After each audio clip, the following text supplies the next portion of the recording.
ओम नमः शिवाय। मित्रों, धर्म प्रेमी भक्तजनों, आज मैं आपको शिव पुराण की महिमा के बारे में जो शास्त्र में वर्णित है उसके बारे में कुछ बताने जा रहा हूँ।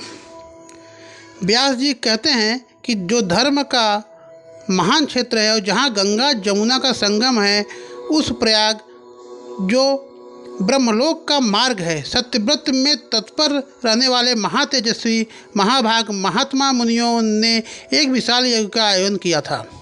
उस यज्ञ भाग का समाचार सुनकर के पौराणिक शिरोमणि व्यास शिष्य महामुनि सूत जी वहाँ पे मुनियों का दर्शन के लिए आते हैं।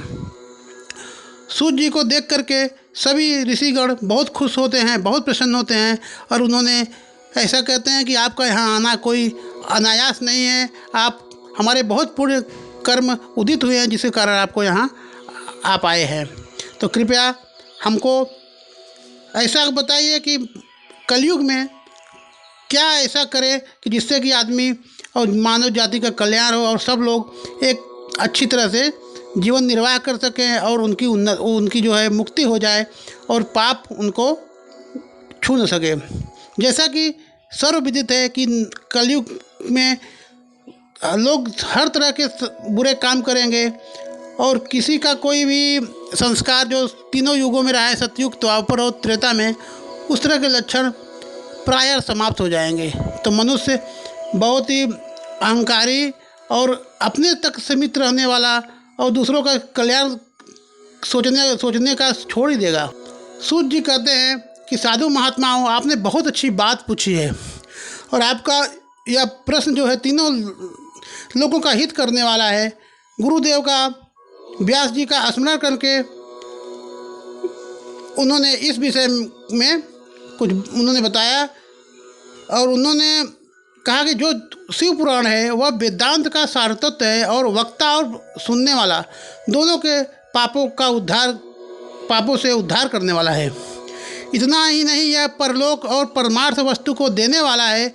कली की कलम राशि का नाश करने वाला है। इसमें भगवान शिव के उत्तम यश का वर्णन है।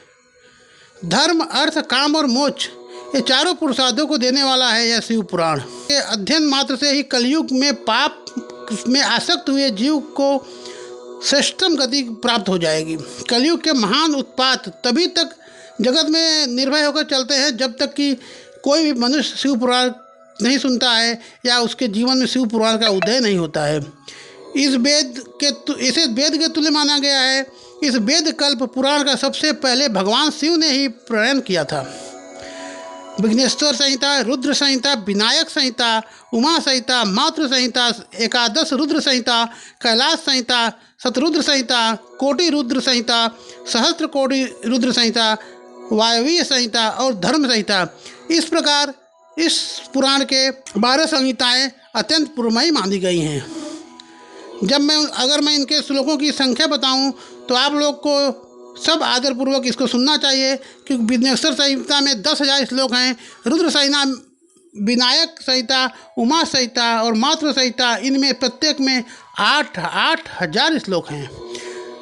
एकादश रुद्र संहिता में 13,000, कैलाश संहिता में 6,000, शतरुद्र संहिता में 3,000, कोटि रुद्र संहिता में 9,000, सहस्त्र कोटि रुद्र संहिता में 11,000, वायवीय संहिता में 4,000 और धर्म संहिता में 12,000 श्लोक हैं। इस प्रकार मूल शिव पुराण की श्लोक संख्या 1,00,000 है, परंतु व्यास जी ने उसे 24,000 श्लोकों में संक्षिप्त कर दिया है। पुराणों की क्रम संख्या के विचार से इस पुराण का स्थान चौथा है। इसमें 7 संहिताएं हैं।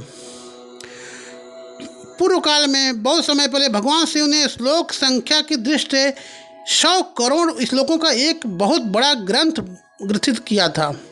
सृष्टि के आदि में निर्मित यह पुराण साहित्य अत्यंत विस्तृत था, बहुत बड़ा था। फिर द्वापर युग में भगवान व्यास ने आदि महर्षियों ने मिल करके जब पुराण का 18 भागों में विभाजित कर दिया, उस समय संपूर्ण पुराण का संक्षिप्त स्वरूप केवल 4,00,000 श्लोकों का रह गया। उस समय उन्होंने शिव पुराण का 24,000 श्लोकों में प्रतिपादन किया।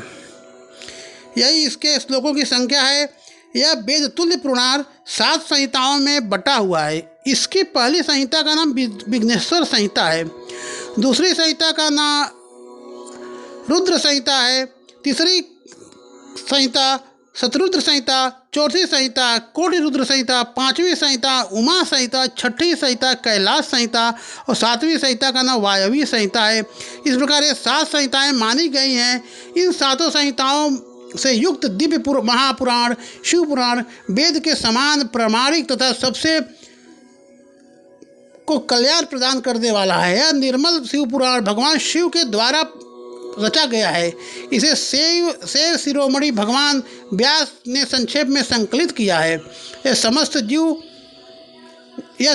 समुदाय के लिए उपकारक है, तापों का नाश करने वाला है तथा सत्पुरुषों को कल्याण प्रदान करने वाला है और उन्हें पाप कर्म से दूर रखने वाला है, कल्याण करने वाला है, धन वैभव संपत्ति को देने वाला है और उनका जो है हर तरह से कल्याण करने वाला है। यह पुराण ईर्षा रहित अंतःकरण करने वाले विद्वानों के लिए जानने की वस्तु है और श्रेष्ठ मंत्र समूह का संकलन है और धर्म अर्थ और काम इन त्रिवर्ग की प्राप्ति के साधन का भी वर्णन है। यह उत्तम शिव पुराण समस्त पुराणों में श्रेष्ठ है।